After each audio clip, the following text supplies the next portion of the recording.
The dust clung to Felicity Easton's threadbare dress like a second skin as she stood in the doorway of the ranch house, her stomach cramping with hunger so fierce she could barely form words. But she forced herself to speak anyway, because pride was a luxury she could no longer afford.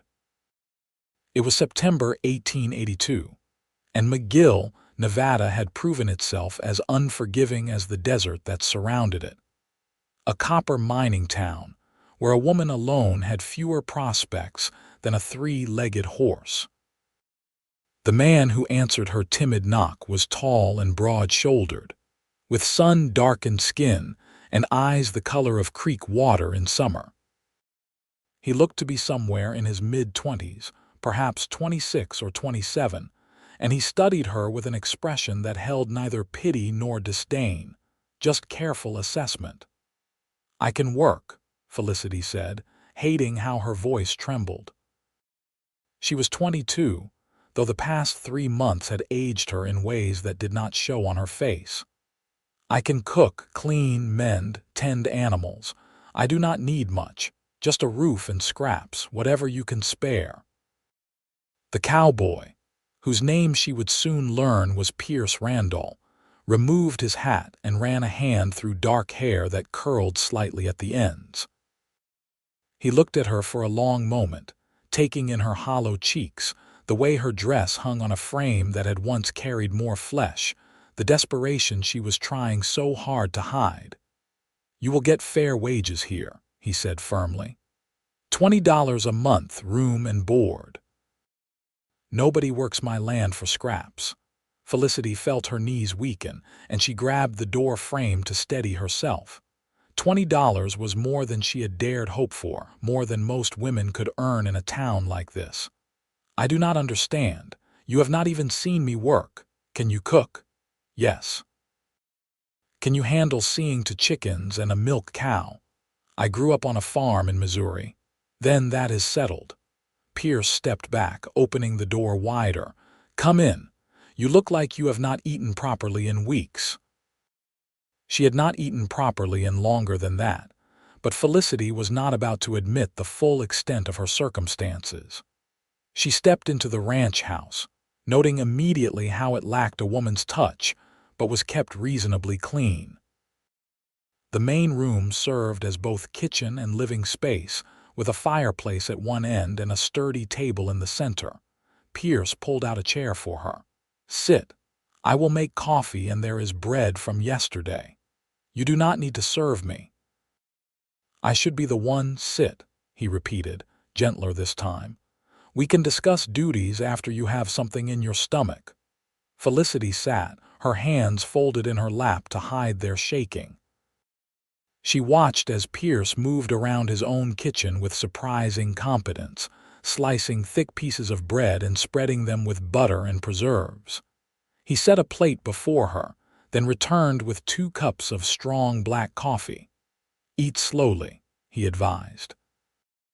"If you have been without much food, it will make you sick otherwise." His unexpected kindness made her throat tight. Felicity took a small bite of the bread, forcing herself to chew thoroughly when every instinct screamed at her to devour it all at once. The sweetness of the preserves nearly made her weep. Pierce sat across from her, sipping his coffee and politely looking away to give her some dignity as she ate. After a few minutes, he spoke again. "I run cattle primarily, about 200 head. The ranch itself is modest but profitable. I usually have a hand or two, but they left last month for better pay at the copper mines. I have been managing alone, but the house has suffered for it, and I confess my cooking is barely edible." "Why did you not hire someone from town?" Felicity asked between careful bites. "I only rode in this morning for supplies. Saw you asking at the general store." His creek water eyes met hers directly. "The owner was not kind to you." That was an understatement. The general store owner had suggested employment of a different, degrading sort, and when she had refused, he had threatened to have the sheriff run her out of town for vagrancy. Felicity felt heat rise to her cheeks at the memory. "I came west with my aunt and uncle 3 months ago," she said quietly. "They died of fever within 2 weeks of reaching Nevada. I have been trying to find work ever since, but most people either want to pay nothing or expect." She could not finish the sentence. "You will be safe here," Pierce said, and something in his voice made her believe him. "I have a spare room. It is small but has a good bed and a door that locks from the inside. I will not bother you, and I will not let anyone else bother you either." Felicity finished the bread, feeling the food begin to settle uneasily in her shrunken stomach. "When would you like me to start? Tomorrow is soon enough. For today, rest. Get your strength back." He stood collecting the dishes. "Let me show you the room." He led her down a short hallway where there were 3 doors. "That is my room," he said, pointing to the first. "That is the washroom, and this is yours." The spare room was indeed small, barely large enough for the narrow bed, a chest of drawers, and a chair by the window. But the bed had clean sheets, and when Felicity looked out the window, she could see mountains in the distance, purple and majestic against the bright Nevada sky. "It is perfect," she whispered. "Get some rest. There is a bolt on the inside of the door." Pierce hesitated, then added, "I am glad you came here, Miss Easton. I think this will work out well for both of us." After he left, closing the door quietly behind him, Felicity sat on the edge of the bed and allowed herself to cry for the first time since her aunt and uncle had died. But these were not tears of despair. For the first time in months, she felt the fragile stirring of hope. She slept deeply that afternoon, her body surrendering to exhaustion now that safety had been found. When she woke, the sun was setting, painting the room in shades of gold and amber. Felicity could smell something cooking, and her stomach reminded her that one piece of bread was not nearly enough. She found Pierce in the kitchen, frowning at a pot of something that looked more like mortar than stew. He glanced up when she entered, and his expression turned sheepish. "I warned you my cooking was poor. This is barely fit for consumption." "Let me," Felicity said, moving to the stove. She peered into the pot and had to suppress a smile. He had simply thrown meat and vegetables into water with no seasoning or technique. "Do you have salt, pepper, any herbs?" Together they salvaged the meal, and Felicity found herself relaxing as they worked side by side. Pierce was easy to talk to, neither presumptuous nor distant. He told her about the ranch, how he had saved for 5 years working as a hand on other people's land before buying this property 2 years ago. He had plans to expand, to build a better barn, to increase his herd. "What about you?" he asked as they sat down to eat the much-improved stew. "What did you do in Missouri?" "My father was a school teacher, my mother a seamstress. They died when I was 16. Influenza. My aunt and uncle took me in, but they were older and had always dreamed of coming west. When they finally made the journey, I came with them." Felicity looked down at her bowl. "I should have tried harder to convince them to stay. The journey was difficult for them. You cannot blame yourself for the fever. I know. But knowing and feeling are different things." Pierce nodded slowly. "My parents died too, fire. I was 19, working on a ranch in Texas. By the time I got word and made it home, there was nothing left but ashes. No siblings, no other family, just me." They shared a look of understanding, 2 people who had learned too young what loss tasted like. The moment stretched between them, not uncomfortable but weighted with recognition. The days that followed fell into a rhythm that felt natural despite its newness. Felicity rose early, prepared breakfast, and saw to the chickens and the cow while Pierce rode out to check on the cattle. She cleaned the house, which had been neglected for months, and discovered a satisfaction in bringing order to the space. She mended Pierce's clothes, appalled at the state of his shirts, and cooked meals that made him close his eyes in appreciation. "I had forgotten food could taste like this," he said one evening over a supper of fried chicken, biscuits, and greens. "You are worth twice what I am paying you." "I would have worked for scraps," Felicity reminded him. "You are the one who insisted on fair wages." "Because it was the right thing to do." He met her gaze across the table. "Every person deserves to be treated with dignity, Miss Easton." "Felicity," she said softly. "You can call me Felicity." "Pierce," he offered in return, and when he smiled, she felt something flutter in her chest that had nothing to do with hunger or fear. As September turned to October, Felicity grew stronger. Her dresses began to fit properly again, her face regained its color, and her hands, though still work-worn, no longer trembled. She found herself watching for Pierce's return each evening, listening for the sound of his horse, preparing his favorite foods. Pierce, for his part, found excuses to spend more time near the house. He fixed the porch railing that had been loose for months, repaired the chicken coop fence, and built new shelves in the kitchen without being asked. He brought her small gifts from his trips to town: a new wooden spoon, a packet of seeds for a spring garden, a book of poems that the general store owner had been using as a doorstop. "I remember you said your father was a school teacher," Pierce said, handing her the book. "I thought you might enjoy reading." Felicity held the book like it was made of gold. "Thank you, this is very thoughtful. Do you miss it? Learning, I mean, teaching." "Every day I loved school, loved books. I had hoped to become a teacher myself, but after my parents died, there was no money for normal school." Pierce was quiet for a moment, then said, "There are children in McGill who need schooling. The mining company keeps talking about building a schoolhouse, but nothing ever happens. Maybe someday you could teach them." "Maybe," Felicity said, though she could not quite let herself believe in such a future yet. For now, it was enough to have a safe place to sleep and food to eat and this man who treated her with kindness. But kindness was becoming something more, at least for her.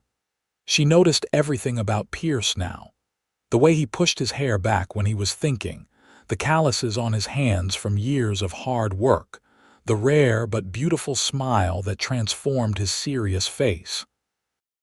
She noticed how gentle he was with the animals, how he always thanked her for meals, how he asked her opinion on matters concerning the ranch as if her thoughts held value.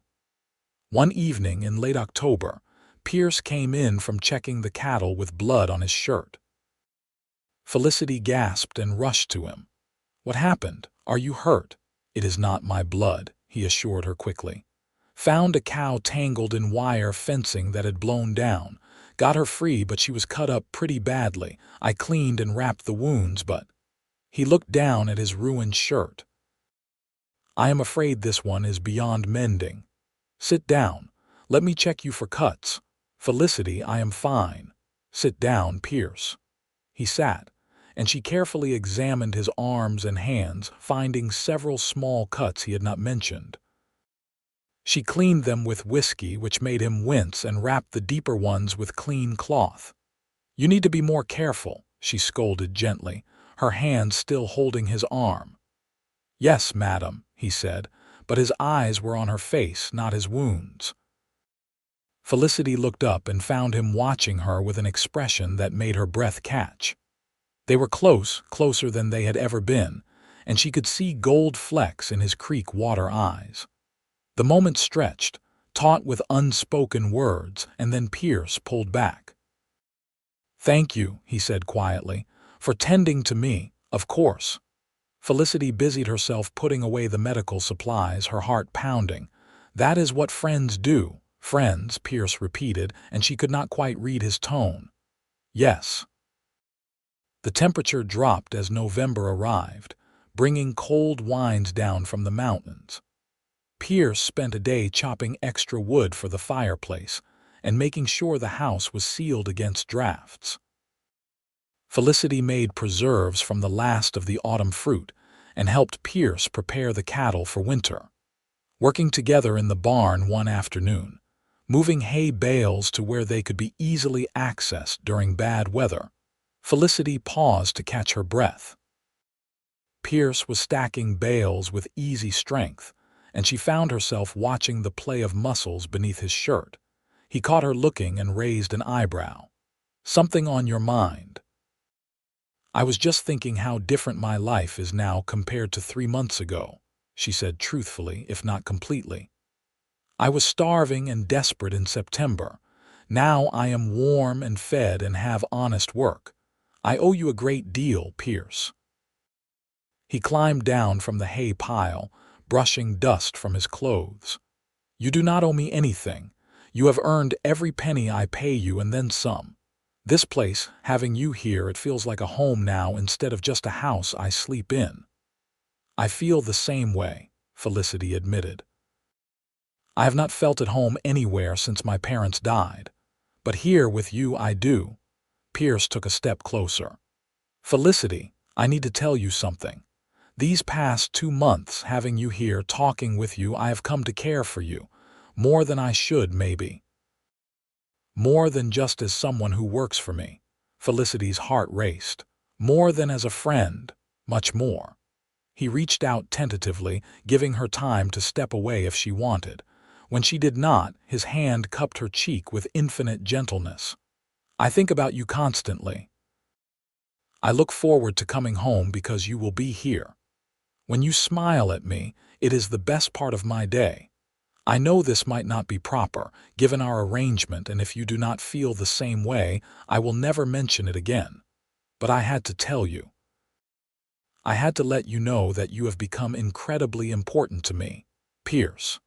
His name came out as barely a whisper. "I feel the same way.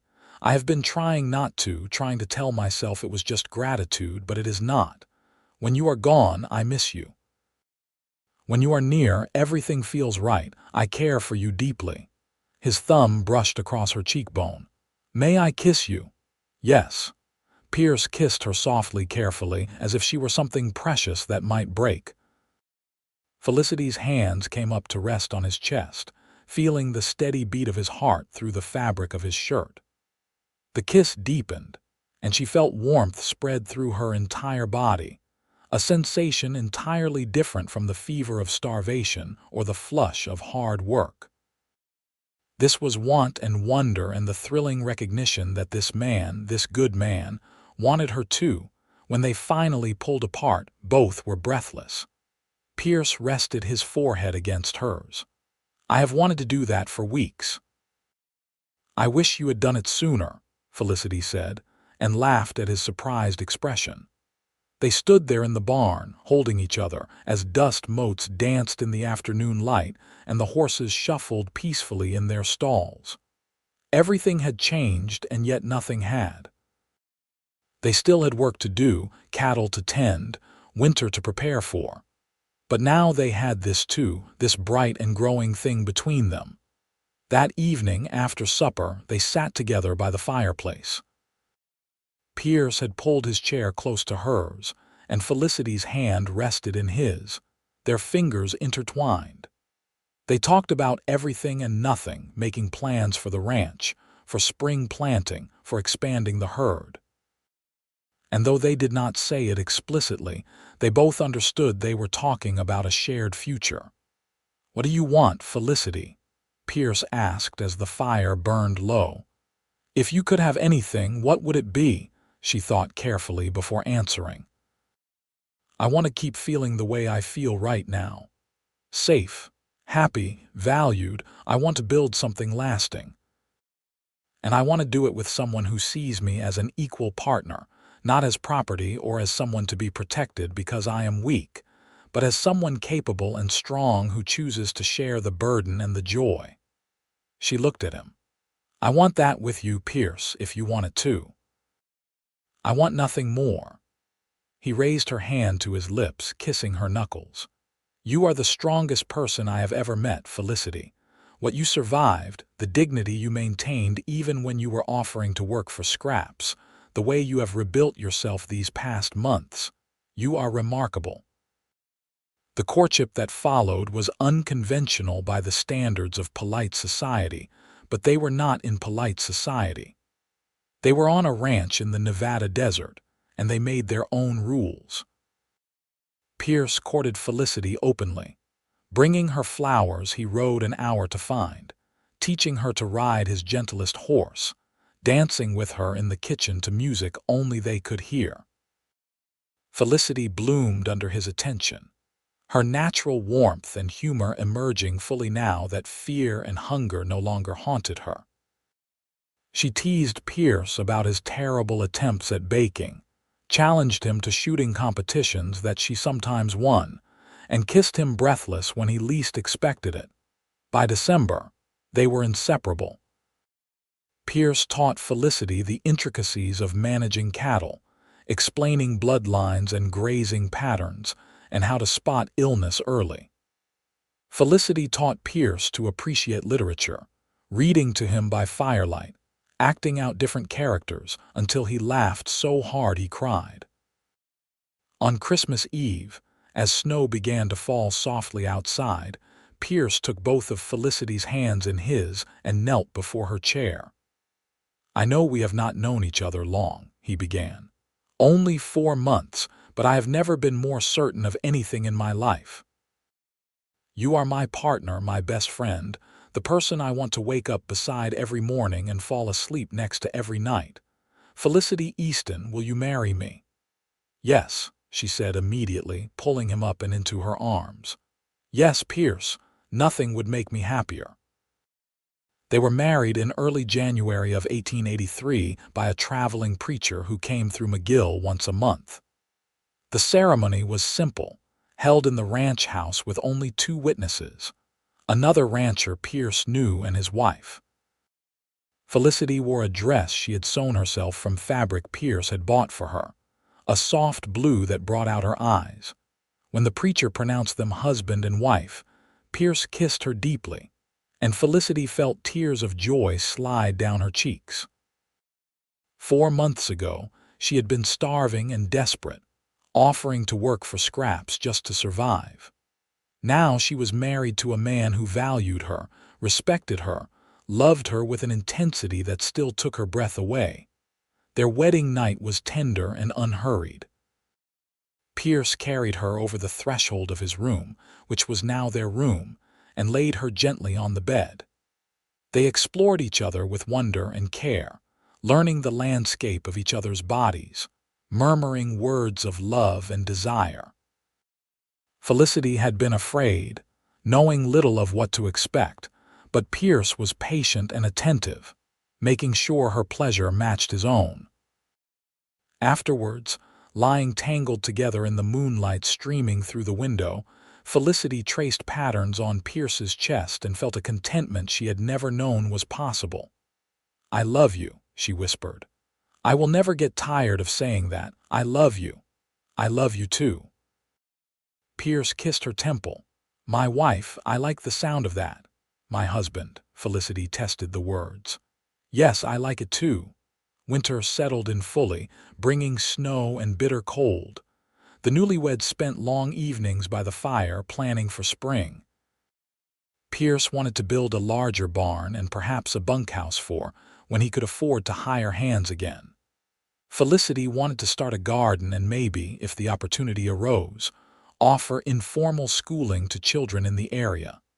In February, they rode into McGill together for supplies. Several people stared at them, remembering perhaps the desperate woman who had begged for work and scraps only months before. Now she rode confidently beside her husband, well-fed and well-dressed, her head held high. At the general store, they encountered the same owner who had treated Felicity so poorly. He looked uncomfortable when he saw them but forced a smile. "Mrs. Randall." "Mr. Randall, how can I help you folks today?" Pierce's arm came around Felicity's waist, a gesture of protection and pride. "We need supplies for the ranch. My wife has a list." Felicity handed over the list, meeting the store owner's eyes directly. He looked away first, and she felt a small, fierce satisfaction. She was no longer powerless, no longer alone. She had Pierce and she had herself, stronger now than she had ever been. As they loaded their supplies into the wagon, a woman approached them. She was middle-aged, with kind eyes and weathered hands. "Excuse me, but I heard you might be Mrs. Randall." "I am," Felicity confirmed. "My name is Dorothy Mitchell. My husband and I have a claim about 10 miles north of yours. We have 3 children who need schooling, and I heard tell you might be educated enough to teach them. We could pay not much, but something." Felicity looked at Pierce, who nodded encouragingly. "I would be happy to talk about it. Perhaps we could arrange something for a few days a week." They made plans to visit the Mitchell homestead the following week, and as they drove home, Felicity could barely contain her excitement.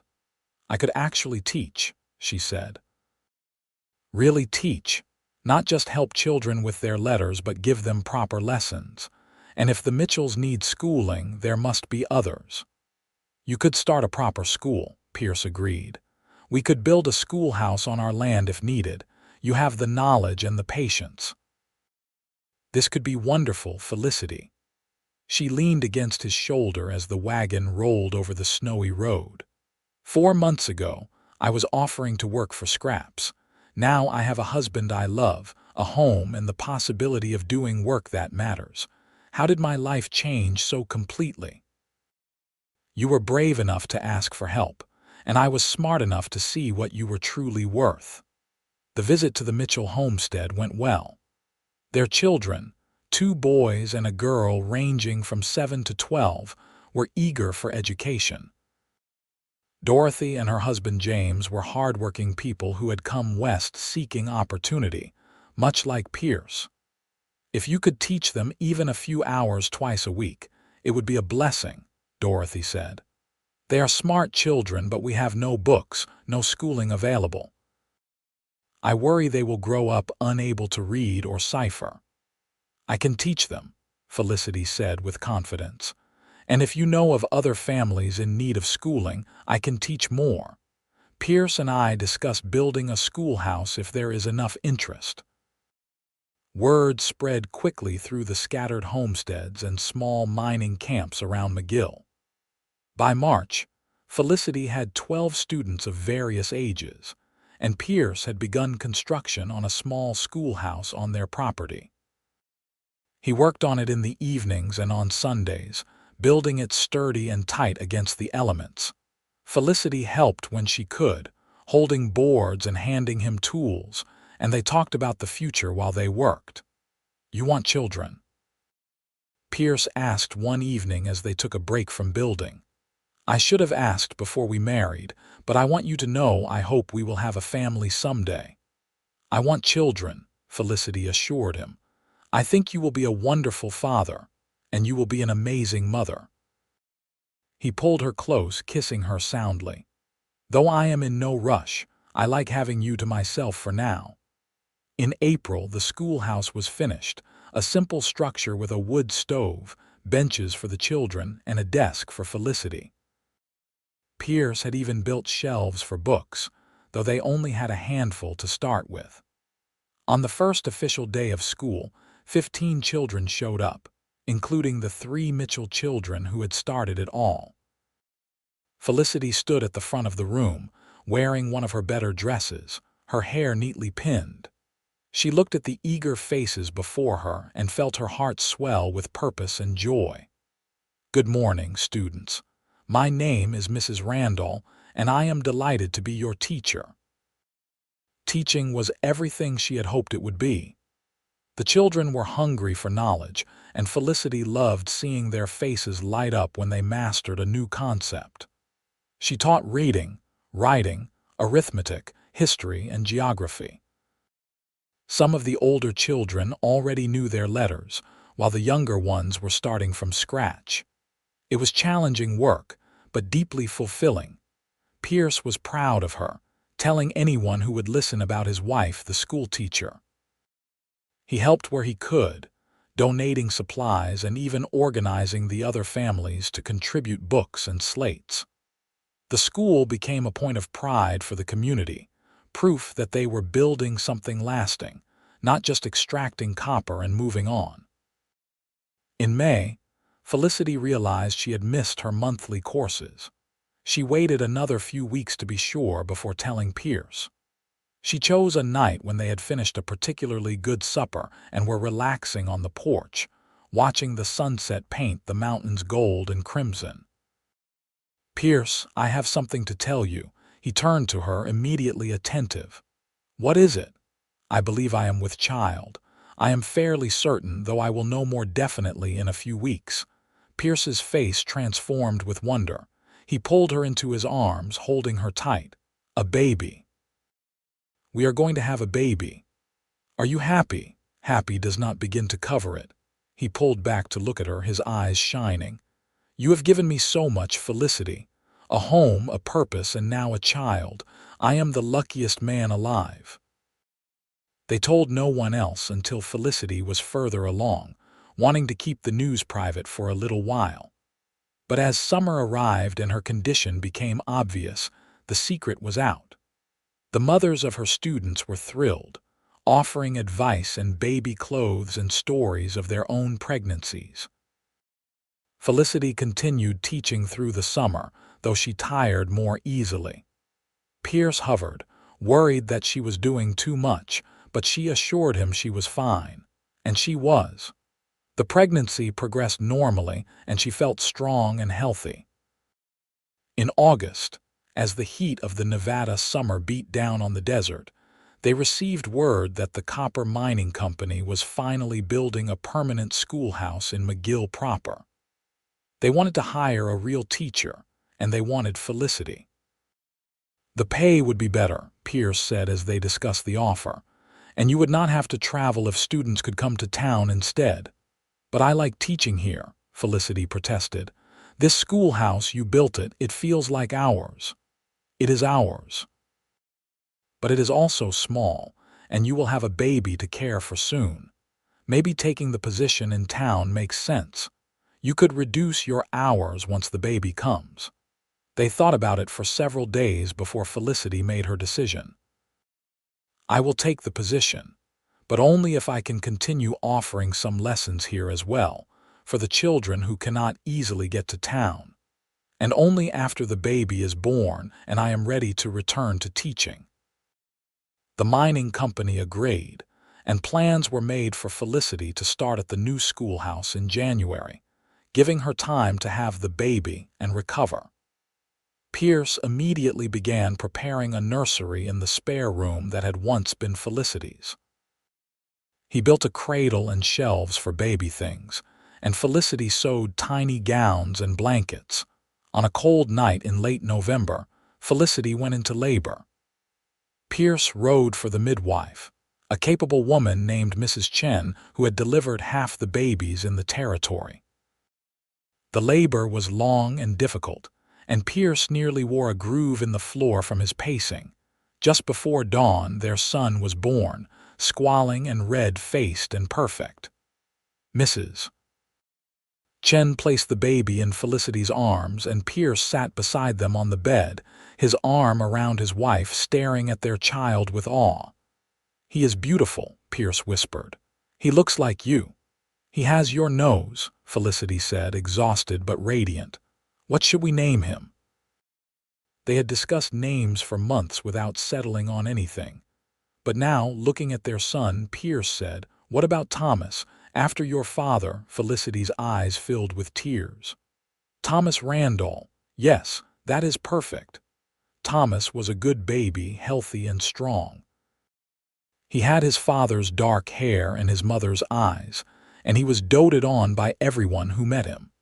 Felicity took to motherhood naturally, though she was exhausted those first few months.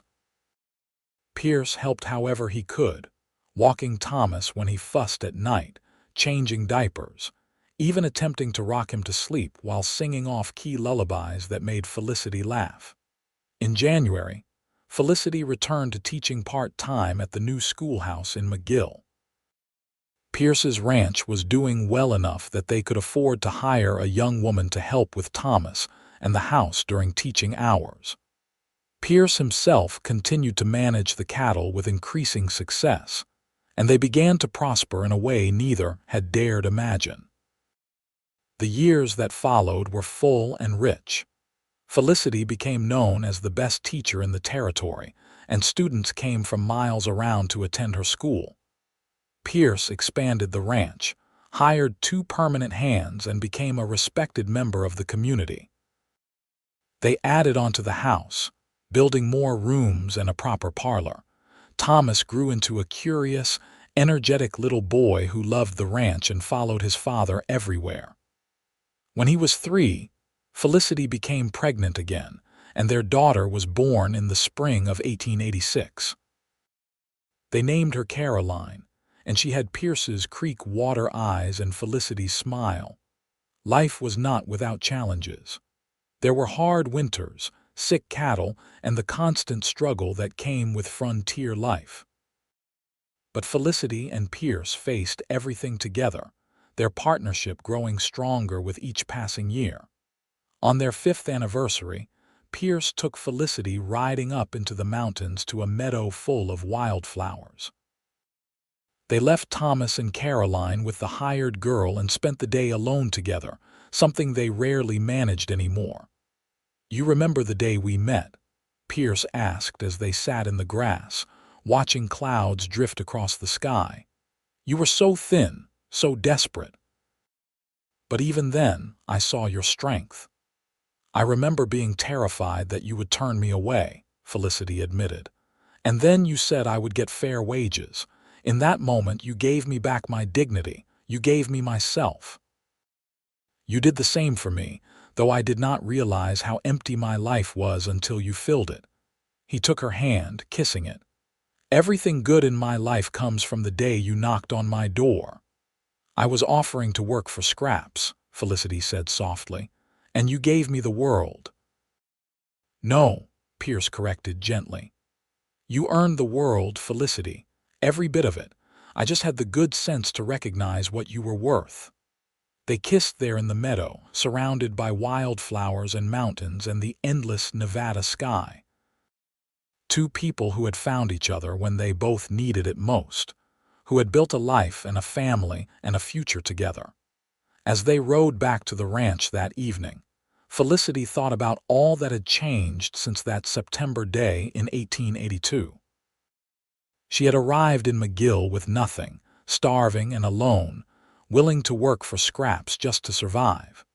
She had been prepared to accept indignity, to make herself small, to be grateful for any crumbs thrown her way. But Pierce had refused to let her diminish herself.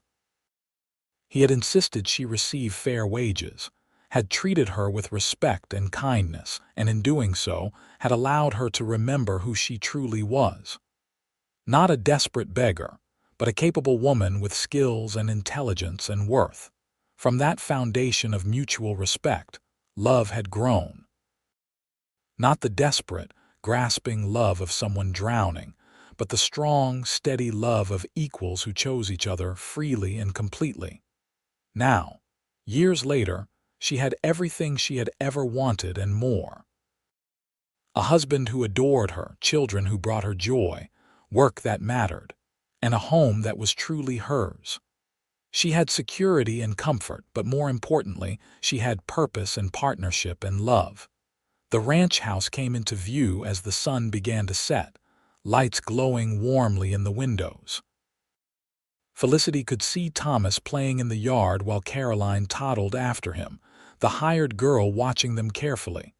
It was a picture of domestic peace and happiness. "Home," Pierce said softly, following her gaze. "Home," Felicity agreed, and her heart was full. They rode into the yard together, and Thomas came running to greet them, talking excitedly about a frog he had found by the creek. Pierce scooped him up, and Felicity gathered Caroline into her arms, and they walked into the house as a family. That night, after the children were asleep and the house was quiet, Felicity and Pierce sat together by the fireplace as they had so many times before. The fire crackled softly, and outside, the Nevada night was vast and starry. "Do you ever think about what would have happened if you had not come to McGill that day?" Pierce asked. "Or if I had not been in town when you were?" "Sometimes," Felicity admitted, "but I try not to dwell on it. We found each other. That is what matters. We were both so alone. Both so much in need of exactly what the other could provide." "We saved each other," Felicity said simply. "You saved me from starvation and despair, and I saved you from loneliness and isolation. We were two incomplete people who became whole together." Pierce pulled her closer, and she rested her head on his shoulder. They sat there in comfortable silence, watching the fire burn low, content in each other's presence.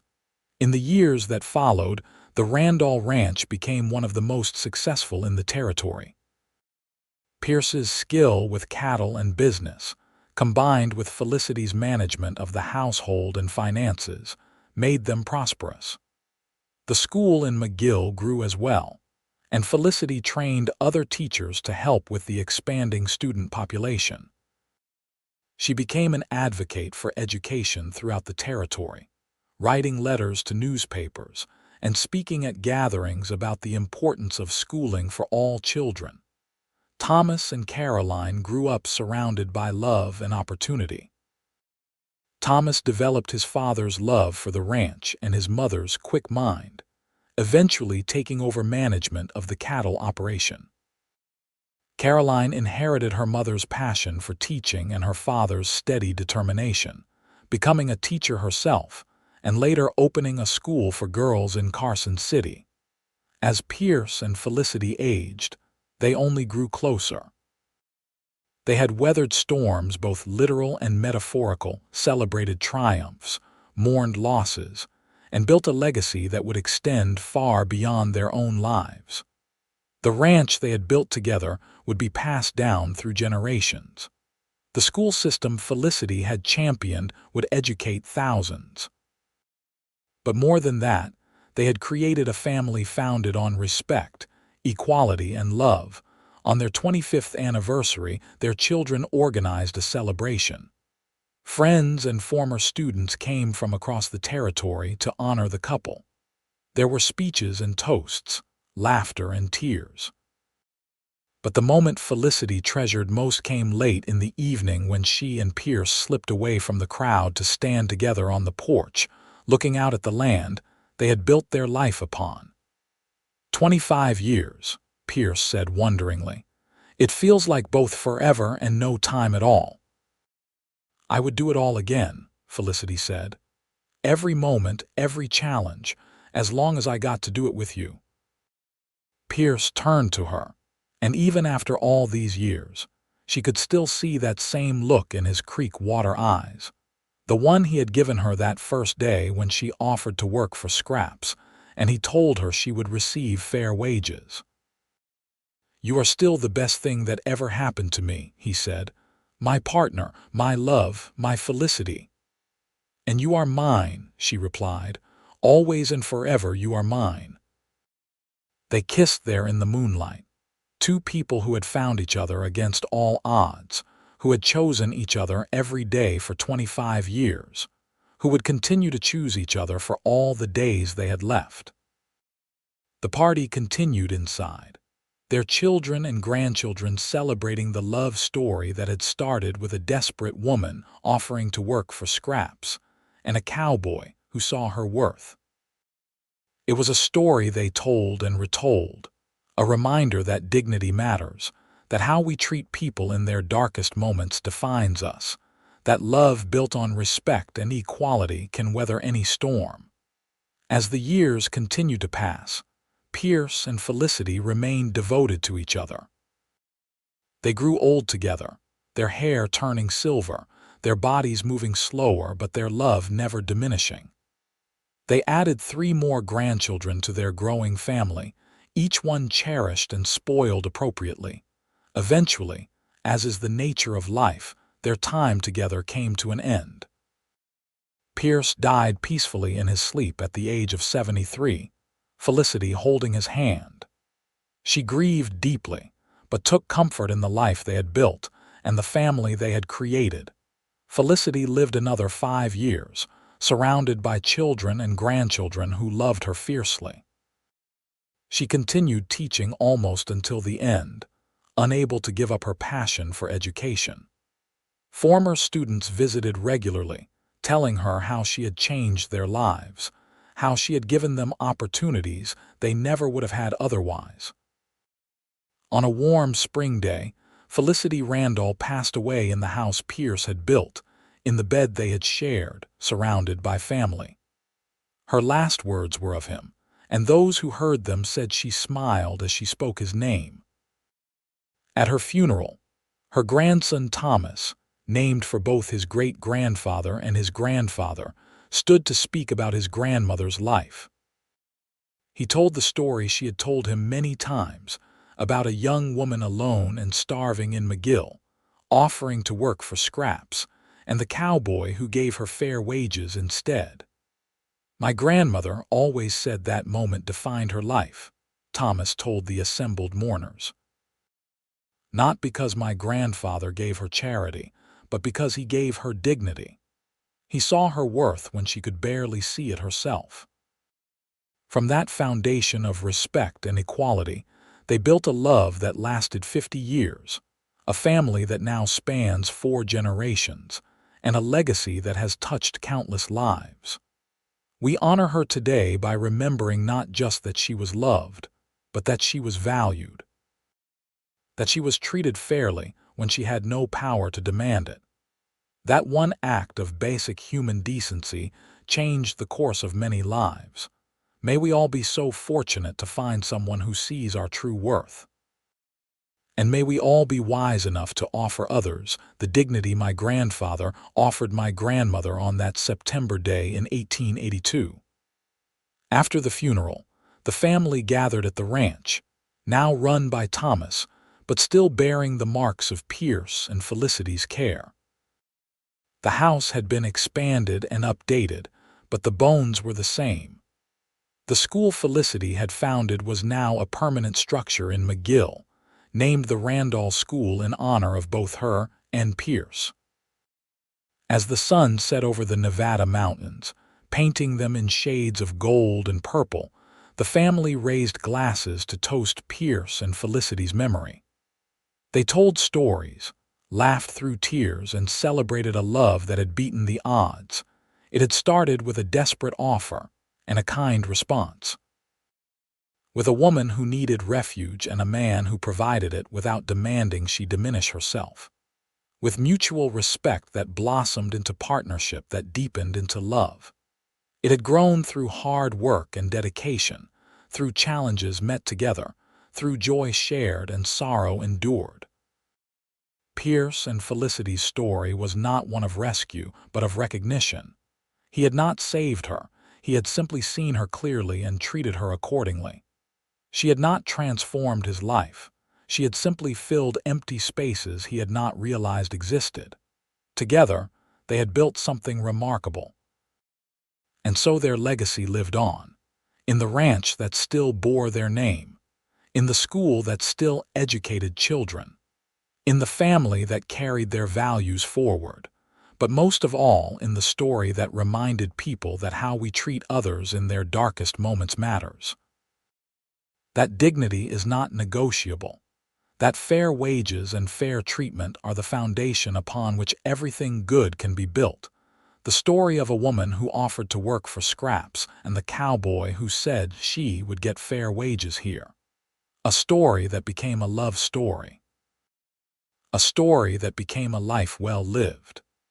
A story that, in the end, became the foundation of a legacy that would endure long after both of them had passed from this world into whatever waited beyond. Their story was told and retold in McGill and throughout the territory, becoming the kind of legend that the West specialized in. But unlike many Western legends that grew in the telling, this one needed no embellishment. The truth was remarkable enough. 2 people who found each other when they both needed it most, who chose each other freely and completely, who built a life together based on respect, equality, and love, who proved that the best partnerships are those where both people see each other clearly and value what they see. And if, on quiet evenings, people claim to see two figures standing on the porch of the old Randall Ranch house, hands intertwined as they watched the sunset together, well, no one really questioned it. Some loves, it seemed, were too strong to be contained by something as trivial as death. Some partnerships continued beyond the boundaries of this world. The Randall legacy continued through the generations, each one carrying forward the values Pierce and Felicity had instilled. The ranch prospered. The school grew. The family expanded. And always at the center of it all was the story of how it began. With a knock on a door, with an offer of work for scraps, with a cowboy who saw worth where others saw only desperation, with a woman who had the courage to ask for help and the strength to accept it with grace, with a love that grew from the solid ground of mutual respect into something that would weather every storm and last beyond a lifetime. That was the story. That was the legacy. That was the life Pierce and Felicity Randall built together, one day at a time, one choice at a time, one moment of kindness and respect at a time. It was, in the end, exactly what both of them had needed and everything they could have hoped for. A partnership, a love, a home, a family, a legacy. Everything that matters, built on the simple foundation of treating another human being with the dignity they deserve. And so the story ends where all the best stories end, with love triumphant, with family gathered, with a legacy secure, and with the certainty that Pierce and Felicity, wherever they are now, are still together, still partners, still choosing each other as they had done every day of their lives. The woman who had been willing to work for scraps, and the cowboy who insisted she receive fair wages, had found their happily ever after. And it had been everything they dreamed of and more.